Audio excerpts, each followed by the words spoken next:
Bonsoir et bienvenue dans ce journal du mercredi 11 février. Aujourd'hui, les paralysés de France se sont fait entendre à Toulouse. Le développement durable et notamment la biomasse en pointe en Midi-Pyrénées et l'astrophysicien Hubert Reeves, la tête bien sur les épaules pour mieux explorer les étoiles. Les paralysés de France en particulier et les handicapés en général ont aujourd'hui montré leur colère sur le territoire. À Toulouse, ils ont bloqué le périphérique ce midi, tractés devant la gare à 14 h, puis se sont dirigés vers la préfecture pour signifier à l'État son inefficacité à appliquer depuis 10 ans sa loi sur le handicap. Jessie Perrier et Alain Sorat les ont suivis toute la journée. Vous le savez, c'est les 10 ans de la loi de 2005. Il y a 10 ans, nous étions pleins d'espoir. Un espoir détruit au fil des années qui ont suivi. Des promesses non tenues. C'est pourquoi l'Association des paralysés de France repart au combat avec tout un collectif d'organismes. Les personnes en situation de handicap rencontrent encore beaucoup de difficultés d'accessibilité, qu'il s'agisse de leur déplacement, en particulier dans un certain nombre de transports collectifs publics n'ont pas encore été rendus accessibles, en particulier en ce qui concerne des actes tout à fait banals de leur vie quotidienne, comme se rendre chez le médecin.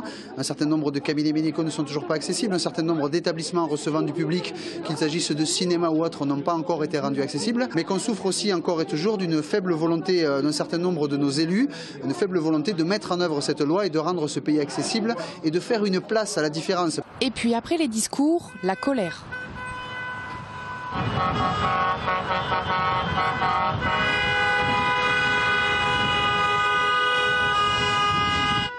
Les manifestants sont ensuite allés à la gare Matabio pour distribuer des tracts et communiquer avec les autres citoyens.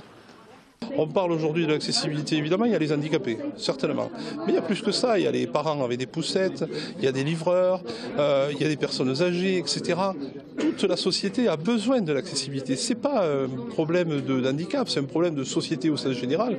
Une demande de mesures durables, la France étant plutôt à la traîne dans le domaine, comparée à ses voisins européens. Économie avec l'aéronautique maintenant et de bonnes nouvelles pour Airbus en ce début d'année 2015. Airbus a annoncé aujourd'hui qu'Asiana Airlines avait signé une lettre d'intention pour l'achat de 25 A321 Neo, la version remotorisée de son monocouloir A321, une commande qui représente 3,2 milliards de dollars au prix catalogue. Les appareils, dotés d'une capacité de 180 passagers, seront affectés à des dessertes intérieures et régionales. Jeudi 5 février, Airbus avait déjà signé un protocole d'accord avec la compagnie colombienne Avianca pour une commande importante de 100 A320 Neo au prix catalogue de 10,62 milliards de dollars. Airbus indique que la gamme des A320 enregistre à ce jour plus de 11 500 commandes et plus de 6 400 livraisons. Et puis pour continuer sur le monde des transports aériens, une moins bonne nouvelle. Cette fois-ci, on saura réellement demain combien de postes seront supprimés par la compagnie Air France.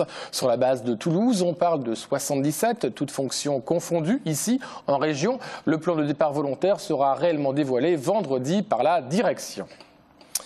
Sivens maintenant, la zone du possible barrage ou de la retenue d'eau occupée par les zadistes va-t-elle être évacuée manu militari par les forces de l'ordre? La réponse n'est pas aussi simple.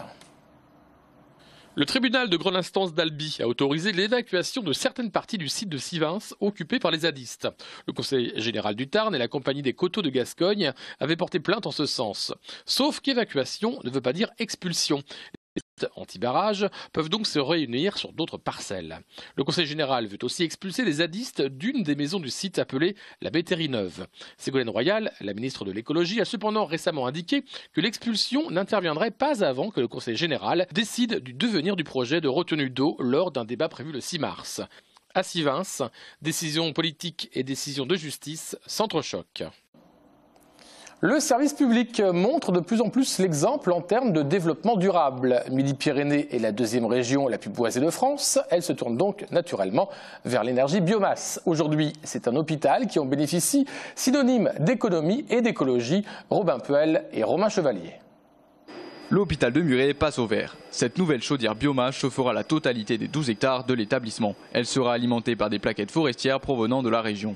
L'installation devrait permettre une économie de 600 tonnes de CO2 par an, soit 35% de moins sur la facture énergétique annuelle.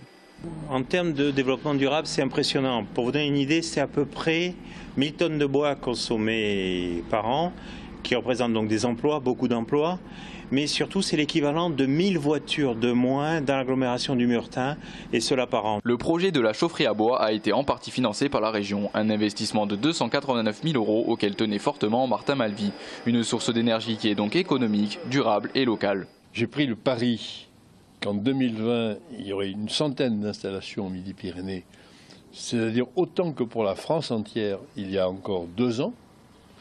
Nous sommes à 27 projets réalisés et nous sommes à 70 dossiers qui ont été déposés. On n'est plus dans le fantasme d'énergie renouvelable, on sait aujourd'hui qu'on a acquis les connaissances techniques et scientifiques pour y parvenir. Midi-Pyrénées souhaite s'inscrire dans le projet de transition énergétique, développant ainsi les énergies renouvelables sur son territoire. La région investira donc 300 millions jusqu'en 2020. Ebola, où en sommes-nous? Hier, à l'invitation d'étudiants de la Toulouse Business School, la vice-présidente de Médecins sans frontières France a fait une conférence sur l'épidémie. Quelles sont les avancées pour lutter contre le virus et quelle est l'implication midi-pyrénéenne en Afrique? Un sujet d'Anna Guerre et de Anaïs Tourès. En course contre Ebola, c'est le nom du projet créé par 6 étudiants de la Toulouse Business School. Un rassemblement sportif solidaire pour la lutte contre Ebola soutenu par l'organisation de Médecins sans frontières, encore mobilisée en Afrique. Le 3 mai prochain, on organise une course solidaire, une course de 2,5 km, de 5 km et 10 km, dont les frais de participation payés par les coureurs reviendront à MSF. Dans l'émulsion du début de l'année où il y avait beaucoup de propos au sujet d'Ebola, on s'est retrouvé un peu perdu autour de tout ça, mais on s'est senti concerné quand même. On s'est dit qu'on pouvait faire quelque chose à notre échelle. 22 000 personnes contaminées en 10 mois. En octobre 2014, l'épidémie atteint son pic de contagion. MSF continue son intervention dans 3 régions, la Sierra Leone, le Libéria et la Guinée, même si en janvier 2015, une diminution des cas est constatée.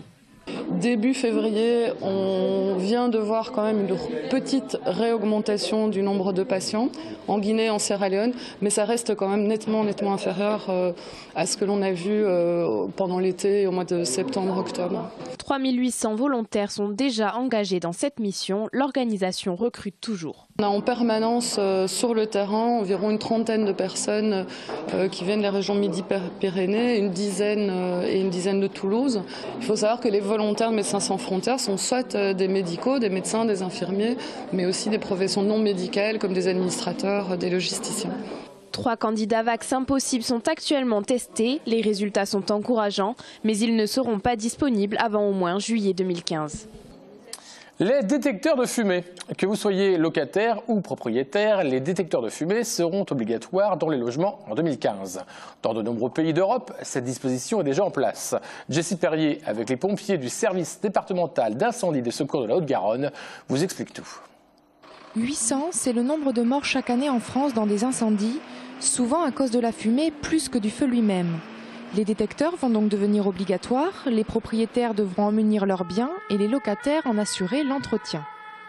Les produits qui sont vendus aujourd'hui dans le commerce sont faits pour être installés seuls. L'appareil doit être installé en hauteur, donc de préférence sur des plafonds, à 30 cm de toute paroi existante ou à plus d'1 mètre de toute porte existante.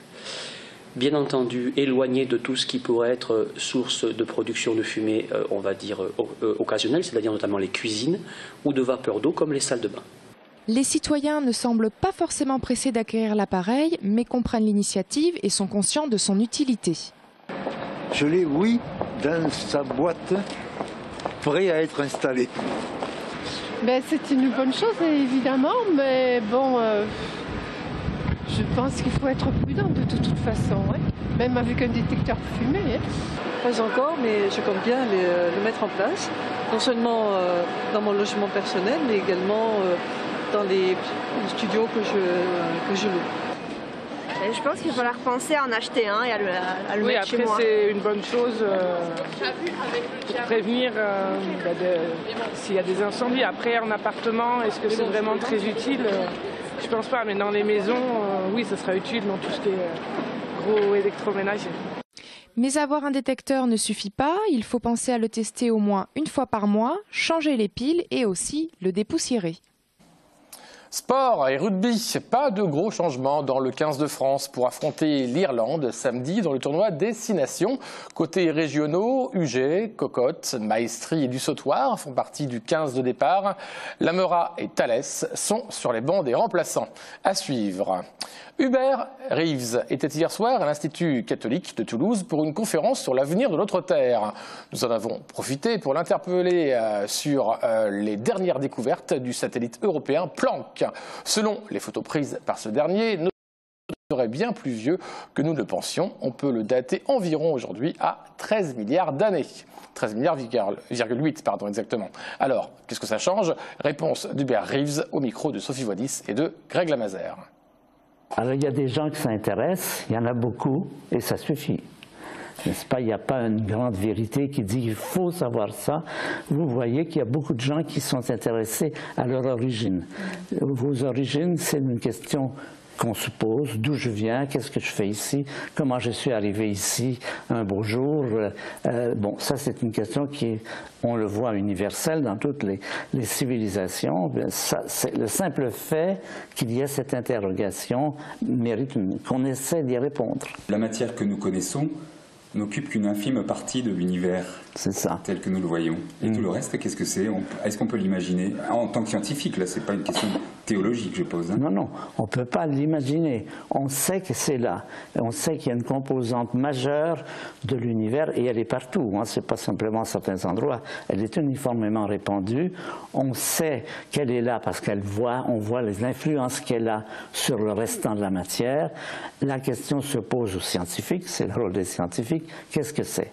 Alors aujourd'hui, en 2015, nous n'avons aucune réponse à cette question. Ça va peut-être changer, peut-être que dans quelques jours ou dans quelques années, on le saura. C'était souvent le cas. La science a posé plein de problèmes auxquels on ne pouvait pas répondre et à un moment donné, on a trouvé les réponses. On pourrait le trouver et peut-être ce sera très rapide et peut-être pas du tout. Et à noter que cette semaine, le MAG Aerospace sera justement consacré à la mission du satellite Planck et à ses dernières découvertes, à voir vendredi sur TLT à partir de 19h25. Merci à tous de nous avoir suivis et excellente soirée. À demain.